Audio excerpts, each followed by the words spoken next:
Before I take you to the headwaters of your man's soul, we must go back to the very beginning, to the headwaters of mankind. You're familiar with the story of Adam and Eve?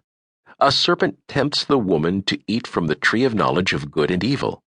She plucks the fruit and hands it to her husband. The two eat. Their eyes are opened, and sin enters the world. Paradise lost. In his anger, God expels the rebellious couple from Eden. But the Creator quickly follows with his first two acts of mercy on behalf of the human race. He provides clothing for their bodies, and he protects them from further contamination by stationing an angel with a flaming sword at the entrance to the garden. God provides, God protects. Adam was watching, and he, wanting to be like God, took upon himself these two roles, provider and protector. Men have been providing and protecting ever since. Men derive great joy from providing food, clothing, and shelter to their loved ones. Every day, millions of men march off to jobs they'd rather not be doing in order to provide. Providing is more than something men do. It's central to who they are. Most guys would work even if they didn't need the money. But even deeper is a man's need to protect. Men instinctively protect their families, their property, their honor, and themselves.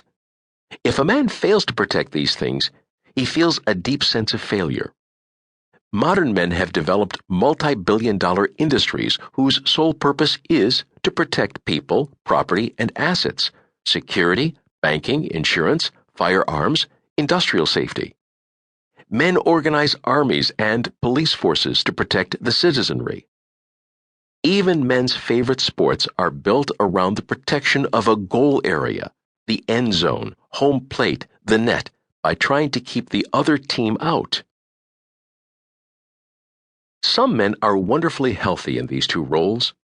When your man is secure and balanced as a protector and provider, he's happy. So is everyone around him. Life is good.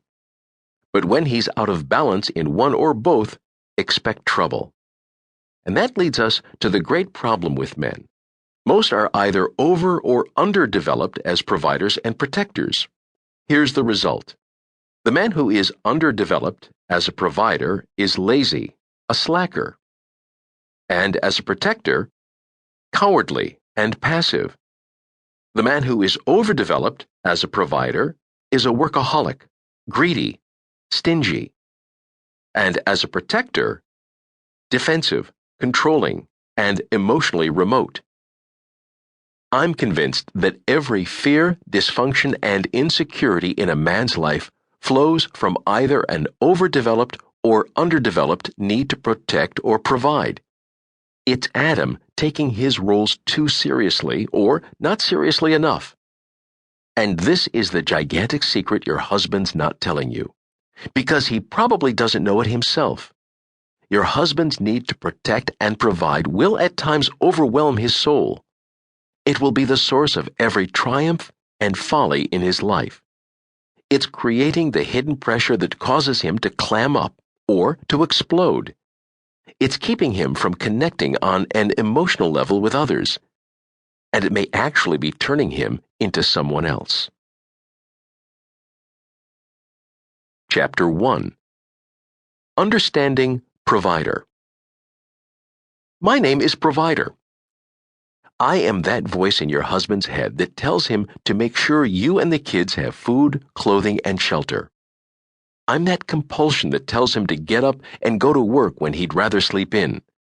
I told him to get an education, to improve his skills, to take the extra overtime, to save and invest, even when he didn't want to do any of those things.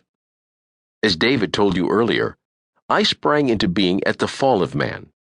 Prior to the fall, God was Earth's sole protector and provider.